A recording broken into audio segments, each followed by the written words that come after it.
El siguiente segmento es clasificación F, formativo, educativo y cultural. A, apto para todo público.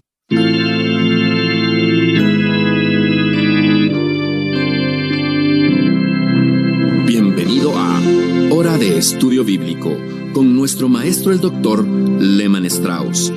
Este estudio es el resultado del tiempo personal con el Señor, el ministerio pastoral y la experiencia en conferencias bíblicas del Dr. Lehman Strauss. Él nos instruye y alienta con la enseñanza de la palabra de Dios. Ahora, el Dr. Strauss. Muchas gracias por sintonizar una vez más Hora de Estudio Bíblico, y muchas gracias desde ya por sus oraciones, contribuciones y correspondencia. Ahora, antes de ir a la introducción de nuestro estudio, vamos a seguir con la consideración de algunas palabras bíblicas. Hoy me gustaría considerar con ustedes la palabra don. Ahora, yo estoy utilizando la palabra en el sentido de don espiritual. La palabra griega es carismata, un término que se refiere a los dones de la gracia de Dios.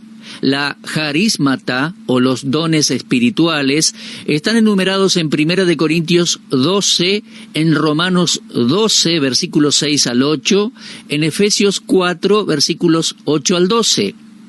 Incidentalmente, esa misma palabra es la que nos da el término carismático o carismático. Saben, muchas personas ignoran el significado de esta palabra. Miles de personas la usan, pero no saben bien qué significa. Muchos dicen inclusive ser carismáticos, y cuando les pregunto, ¿sabe qué significa esa palabra?, me dicen que no lo saben, pero siempre lo asocian con hablar en lenguas. Entonces, si alguien dice que habla en lenguas, se supone que es carismático. Bueno, déjeme decirle que hay unos 20 dones del Espíritu Santo, y es interesante cómo muchos carismáticos asocian el movimiento carismático con un solo don, pero hay por lo menos 20. En los comienzos de la Iglesia, algunos de los dones poseían un elemento milagroso, mientras que el resto era para servicio. Los dones fueron dados soberanamente por el Espíritu Santo, y eso es muy importante cuando uno piensa en los dones espirituales. Debemos leer primero allí 1 Corintios 12, comenzando con el versículo 7 hasta el 11. Nunca se le pide a uno que busque los dones del Espíritu Santo. Es el Espíritu Santo quien los da. A cada persona le da su habilidad. Creo que hoy tenemos algunos hombres en el ministerio que no deberían estar en el ministerio. Es obvio que nunca Dios les llamó. Y por otro lado, creo que pueden haber hombres que no están en el ministerio, a los cuales Dios llamó y a los cuales el Espíritu Santo les dio un don, pero tal vez huyeron de Dios o no le obedecieron.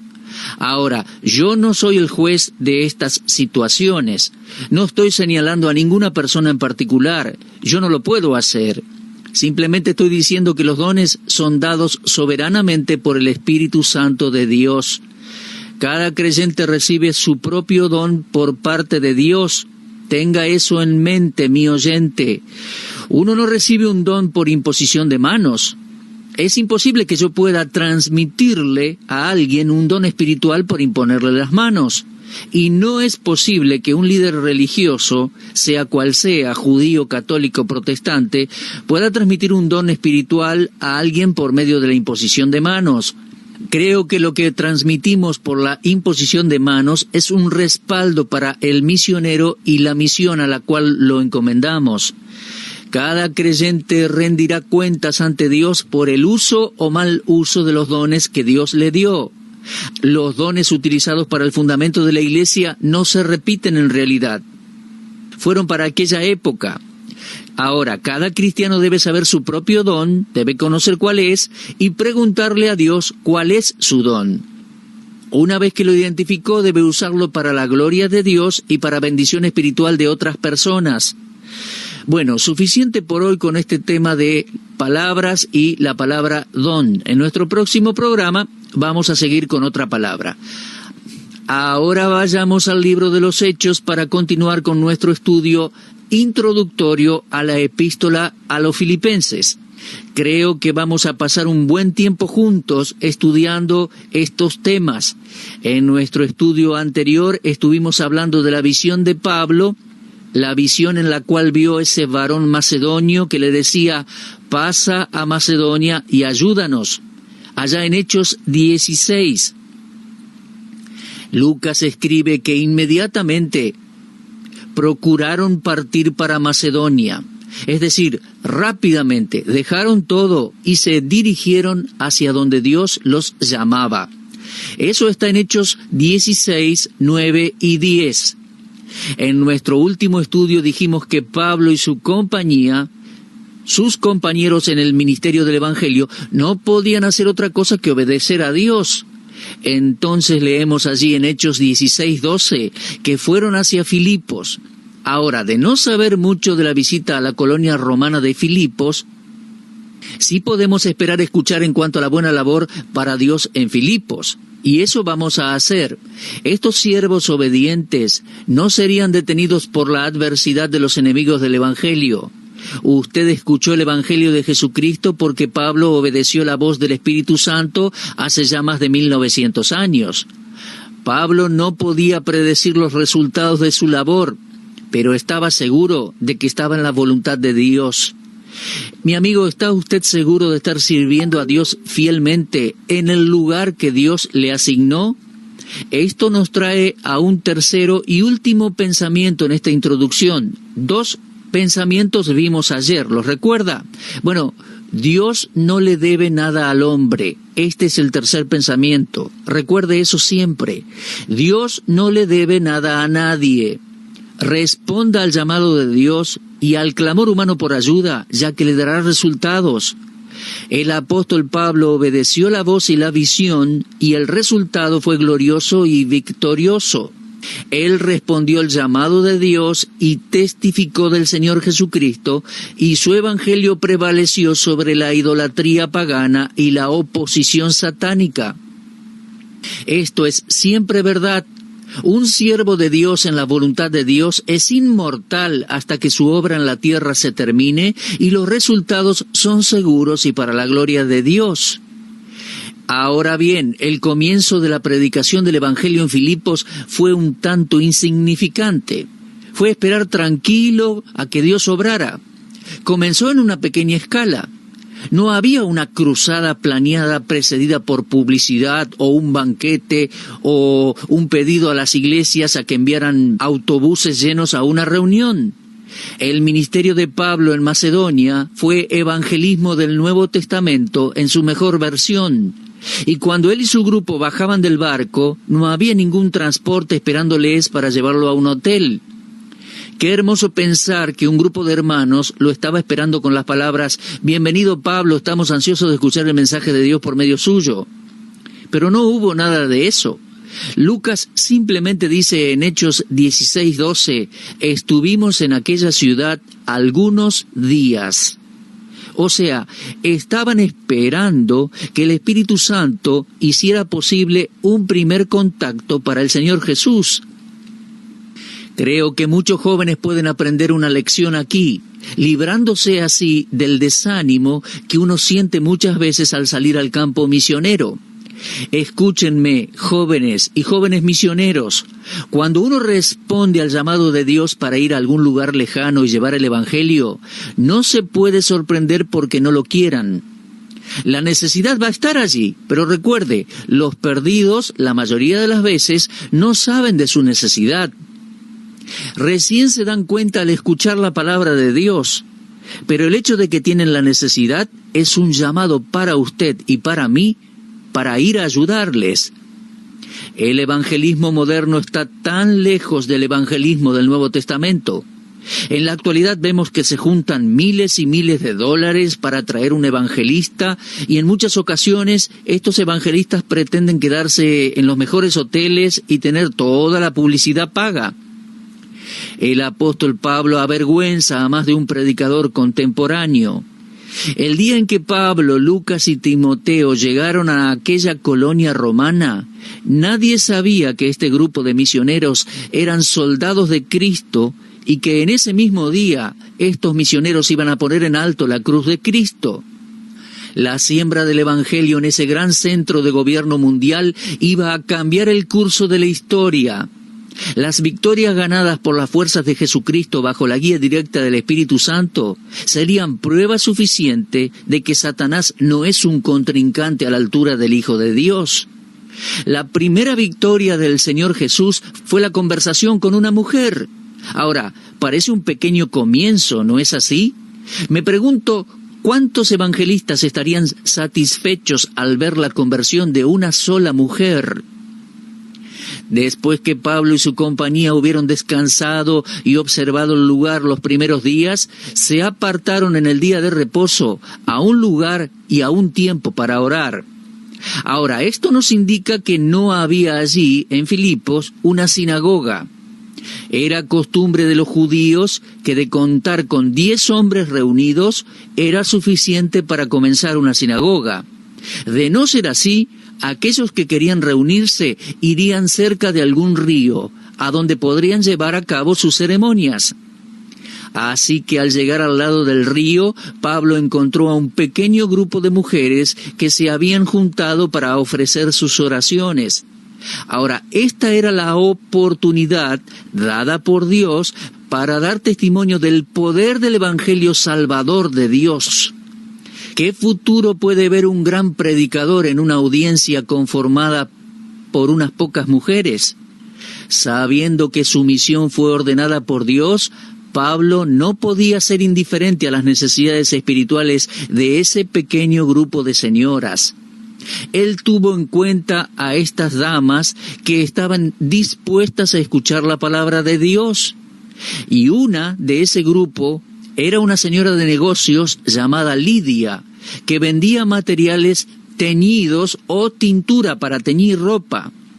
Ella había venido de Tiatira, que era una ciudad prominente de Asia, y el Espíritu Santo terminaba de restringir el paso de Pablo para Asia, pero tenía preparada una mujer proveniente de Asia con un corazón abierto, esperando recibir el Evangelio en Filipos. ¡Qué hermoso!, ¿verdad? Juan capítulo 10, versículo 4 dice, «Cuando ha sacado fuera todas las propias, las ovejas, va delante de ellas y las ovejas le siguen». El Señor, el buen pastor, había abierto el corazón de esta señora, o sea, la había preparado, ya que leemos que estaba oyendo, y el Señor abrió el corazón de ella para que estuviese atenta a lo que Pablo decía. Lo leemos en Hechos 16:14. El corazón abierto y obediente de una persona a la verdad de Dios es suficiente para establecer el fundamento para el Evangelio del Señor Jesucristo. Luego Lidia abrió su hogar a Cristo y todos ellos fueron bautizados. Ahora usted me dirá, ¿cómo sabe eso? Bueno, lo leemos en Hechos 16:15. Dios estaba en esto. Y solo Dios puede abrir nuestros oídos para oír, nuestros ojos para ver, y nuestras mentes para comprender, y nuestro corazón para experimentar. Él puede abrir las Escrituras para que entendamos, para que sepamos. Necesitamos el poder del Espíritu Santo para que penetre el orgullo y los prejuicios de nuestros corazones y los abra por completo a la palabra de Dios. Hay muchos en la actualidad que creen a medias, pero esta mujer tenía su corazón abierto por Dios a la verdad y era receptiva a la verdad.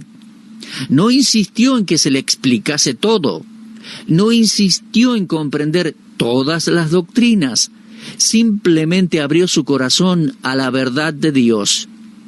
Eso es lo que necesitamos en la actualidad. A veces vamos a la iglesia y escuchamos la palabra de Dios con ideas preconcebidas, mentes cerradas o prejuicios que provienen de nuestro pasado, de nuestra familia o denominación religiosa. Y nos predisponemos en contra de la palabra de Dios. No queremos ceder, no queremos abrir nuestros corazones completamente a la verdad de la palabra de Dios. Ahora, mis amigos, cuando el Señor abrió el corazón de Lidia, ella prestó atención a esas cosas que Pablo le decía. O sea, ella estaba abierta a aprender. Las benditas verdades del Evangelio eran nuevas para ella, pero se aferró a las mismas de todos modos, tal como lo hicieron los convertidos en el día de Pentecostés. Lucas registró eso también en el libro de los Hechos. Allá en Hechos capítulo 2 y versículo 42 dice que perseveraban luego en la doctrina de los apóstoles. La muestra de una verdadera conversión es cuando los que confiesan a Cristo con sus labios continúan en la búsqueda de las verdades bíblicas. La medida de nuestro esfuerzo en conocer y obedecer la palabra de Dios va a determinar nuestro crecimiento espiritual. Nosotros debemos ser diligentes en agregar conocimiento a nuestra fe. Usted puede leerlo en 1 de Pedro 1:5. Debemos proseguir en nuestro estudio para crecer, según 2 de Pedro 3:18. Entonces, la segunda victoria de nuestro Señor por medio de Pablo probó el poder de Dios sobre el poder de Satanás. ¿Me acompaña? Ahora pasamos de la situación de Lidia y su hogar a la situación y la vida de una joven en aquella ciudad. En la ciudad de Filipos había una joven poseída por un espíritu de adivinación. La muchacha estaba poseída por un demonio y sin duda tenía el poder de predecir. Ella era una propiedad de unos hombres, era esclava, era parte de una organización que hacía dinero con su don de adivinar. En realidad, Satanás era el que poseyó a esta joven, y cuando vio que el Evangelio comenzaba a cristianizar Europa, decidió utilizarla para estorbar a los siervos de Dios. Ahora, quiero que note algo aquí, mi amigo. En Hechos capítulo 16, algo de la estrategia del diablo. La joven seguía a Pablo y toda su compañía, y esto es lo que decía la joven en Hechos 16:17. Estos hombres son siervos del Dios Altísimo, quienes os anuncian el camino de salvación. Ahora, por favor, preste atención. A primera vista, parece que ella los estaba ayudando a testificar del Señor. Parecía como que estaba con ellos, como si se hubiera convertido. Pero en realidad, la estrategia de Satanás era que la gente asociara a los siervos de Dios con esta muchacha. ¿Se da cuenta? Si el diablo puede asociar a un predicador o a un misionero o a cualquier hijo de Dios con algo que está mal o es mundano, entonces puede hacer un lado la influencia de Dios. Lo que ella dijo acerca de Pablo, Silas y Timoteo y Lucas era verdad, pero el plan era el de derrotar al Evangelio. Mi amigo, la verdad en las manos del diablo puede ahogar el poder de la iglesia. En el Evangelio de Marcos capítulo 5, versículos 1 al 8, tenemos una ilustración de este concepto. Por favor, recuerde que Pablo está allí donde está porque el Espíritu Santo lo guió a ese lugar. Dios lo envió a Europa y por lo tanto Dios iba a cuidar sus intereses allí. Entonces, Pablo, dándose vuelta, le dijo al demonio, le habló directamente al demonio. Ahora, ¿no le parece extraño que una mujer poseída por el demonio pueda decir, estos hombres son siervos del Dios Altísimo, os anuncian el camino de salvación? ¿Ve, mi amigo, lo que el diablo está haciendo ahí o estaba haciendo allí? Se estaba juntando a las tropas de los hijos de Dios y lo estaba haciendo con un propósito encubierto. Él quería que la gente identificase a esa joven poseída con los cristianos. Sabe, mi amigo, yo veo un poco de eso en la actualidad cada vez que viajo. Veo que hay muchísimos movimientos que se identifican como cristianos o evangélicos, y la falsificación es a veces tan buena que ni siquiera los creyentes pueden distinguir la diferencia. Pero Pablo tenía discernimiento. Quiero que se fije en Hechos 16:18. Dice, desagradando esto a Pablo, se dio vuelta, se volvió y le dijo al espíritu inmundo, te mando en el nombre de Jesucristo que salgas de ella. Y salió en aquella misma hora. Ningún demonio puede resistir el poder del nombre de nuestro Señor Jesucristo. Más adelante Pablo escribió en 1 Corintios 15:57, gracias sean dadas a Dios que nos da la victoria por medio de nuestro Señor Jesucristo. Y una vez más, él escribió en 2 Corintios 2:14, mas a Dios gracias, el cual nos lleva siempre en triunfo en Cristo Jesús. El doctor Campbell Morgan llama a esa experiencia la hora más peligrosa para el Evangelio en la ciudad de Filipos, la hora en que Satanás dijo la verdad. Yo quiero decirle, amigo mío, que cuando el diablo dice la verdad, es mejor que nos preparemos. Pablo se rehusó a hacer negocios con el diablo, inclusive cuando en apariencia hablaba la verdad de Cristo. Tenemos que tener cuidado con cualquier alianza con el error, con el mal, incluso cuando el mal está diciendo la verdad. Nuestra única esperanza para la victoria viene por medio del Espíritu Santo. Ahora, yo no quiero levantarme como juez de otras personas y no las estoy juzgando, ni estoy juzgando otros movimientos, pero creo que mucha gente está siendo engañada en la actualidad. Hay tantos movimientos religiosos que usan el nombre de Jesús, hay tantos que debemos tener cuidado. Aquí tenemos a una joven poseída que decía, estos hombres son siervos del Dios Altísimo, os anuncian el camino de salvación. Y no obstante, insisto, ella estaba poseída por un demonio. Ahora bien, avancemos en el texto. Observemos que, al no poder impedir el Evangelio en su intento fallido de aliarse, Satanás fue a atacar de otra manera en Filipos.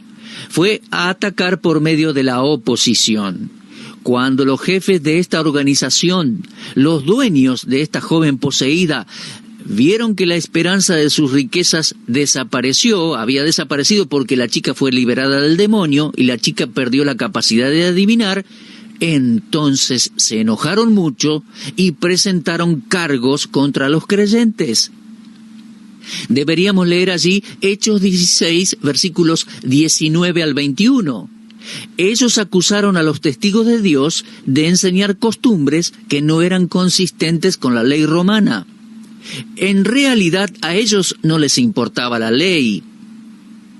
Todo lo que les importaba era el dinero que iban a perder.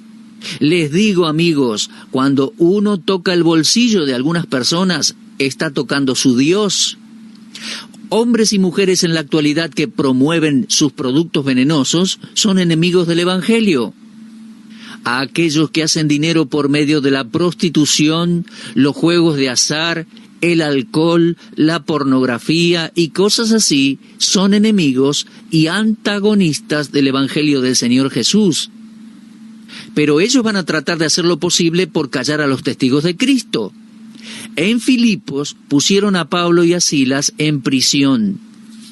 Después de haberlos castigado sin piedad, castigados con azotes de varas, lo leemos allí en Hechos 16, 22 al 24. Ellos fueron metidos en la cárcel. Ahora, déjeme aclararle que parece que Lucas y Timoteo no recibieron el castigo porque no se nos dice que hayan estado en prisión. Ahora, observe en este tramo del relato que parece momentáneamente que el Evangelio no está triunfando. Pero esto solo es momentáneo. Sin duda, Pablo y Silas, con sus espaldas sangrando y sus cuerpos muy dolidos, se habrán preguntado si tenían que hablar de Cristo con tanto denuedo. Tal vez pensaron que tendrían que haber suavizado un poco el mensaje, no ser tan dogmáticos y decir que Cristo es el único camino al cielo y sacar el demonio de esa mujer. Tal vez se le fue la mano. Bueno, pienso que eso se les puede haber pasado por la cabeza. No sé si se habrán preguntado por qué no fuimos a Asia al fin y al cabo. ¿No cree usted que Pablo tal vez dijo, Silas, ¿no te parece que tendríamos que haber ido a Asia desde un principio? O tal vez Silas le dijo a Pablo, Pablo, me parece que nos equivocamos al entrar aquí en Filipos, al entrar en Europa. Yo me pregunto, mis amigos, si ellos se habrán preguntado eso en sus mentes. Si habrán tratado la posibilidad de que hubiesen cometido un error al ir a Filipos. Bueno, veamos lo que sucedió. Hechos 16:25. Dice, pero a medianoche, orando Pablo y Silas, cantaban himnos a Dios, y los presos los oían. Al fin y al cabo, no creo que hayan tenido ninguna duda que estaban en la voluntad de Dios. Creo que estaban muy seguros que estaban allí por elección divina. Ahora, la religión de algunas personas no funciona en tiempos de prueba.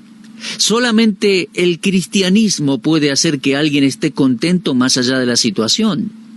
Más adelante en nuestro estudio de Filipenses vamos a ver que Pablo dice en capítulo 4 y versículo 11, «No lo digo porque tenga escasez, pues he aprendido a contentarme cualquiera que sea mi situación». En ese estado en que él estaba, en la prisión, atados, encadenados, con la espalda lastimada y sangrando, sí, ellos le habían encontrado el sentido a la situación. Cualquiera puede cantar cuando la vida está llena de prosperidad, buena salud y sonrisas. Pero solo un cristiano espiritual, que está seguro que está en la voluntad de Dios, puede regocijarse y alabar a Dios en la tribulación. Y eso es exactamente lo que Pablo y Silas hicieron. Cantaron alabanzas y oraron. La actitud de Pablo y Silas nos dice que su relación era con Dios. Imagínese a esos prisioneros lastimados orando y alabando a Dios en un momento así. Estaban sufriendo como un cristiano debe sufrir. No decían ser cristianos por decirlo nomás, ni estaban casi persuadidos de ser cristianos. Ellos eran cristianos y sufrieron como cristianos y no se avergonzaban al glorificar a Dios en sus tribulaciones. Ellos estaban glorificando a Dios en sus cuerpos, ya que sus cuerpos pertenecían a Dios. Primera de Corintios 6:20 dice, y esto escrito del apóstol Pablo, glorificad pues a Dios en vuestro cuerpo y en vuestro espíritu, los cuales son de Dios. Cristiano, tenga cuidado de cómo sufre. Yo tengo que tener cuidado de cómo sufro. El Evangelio de Cristo nos salva de la penalidad y del poder del pecado, pero también salva al creyente de la amargura y la derrota en circunstancias difíciles. Déjeme decirle que después de 8 o 9 años de la experiencia en la prisión de Filipos, Pablo escribió en Romanos 8:28, «Sabemos que a los que aman a Dios, todas las cosas les ayudan a bien, esto es, a los que conforme a su propósito son llamados». Ahora podemos aplicar ese principio de ese versículo a Pablo y a Silas en la prisión. Si así lo hacemos, algo bueno va a suceder, algo bueno. Y eso fue lo que sucedió, un milagro. Ellos pudieron cantar y orar a Dios en medio de la adversidad y Dios obró. Dios entró en acción. Lo leemos en Hechos 16:26. Entonces sobrevino de repente un gran terremoto, de tal manera que los cimientos de la cárcel se sacudían, y al instante se abrieron todas las puertas y las cadenas de todos se soltaron. Mi amigo, ya vamos terminando nuestro programa por el día de hoy, pero supongamos por un momento que un gran terremoto se desata en nuestra ciudad ahora. ¿Podríamos alabar a Dios y fijarnos en la primera oportunidad de servirle? Bueno, vamos a retomar con el terremoto y nuestro tema en nuestro próximo estudio bíblico. Les espero que nos sintonice allí en este mismo punto del dial o en internet. Vamos a seguir considerando esta introducción a la epístola de Pablo a los Filipenses. Por favor, lea Hechos 16 y ya comience a leer Filipenses. Tenga lista su Biblia, una lapicera para tomar notas, venga preparado. Los espero. Si Dios quiere, estaré frente a este micrófono para seguir compartiendo la verdad de Dios. Será hasta nuestro próximo encuentro entonces, y muchísimas gracias. Usted estuvo escuchando Hora de Estudio Bíblico con el maestro el doctor Lehman Strauss. Si desea escuchar una vez más este mensaje, visite nuestra página en la internet www.bbnradio.org. Le dejamos la invitación para que el día de mañana nos acompañe aquí, en este mismo horario y punto del dial. Hora de Estudio Bíblico es una producción de BBN.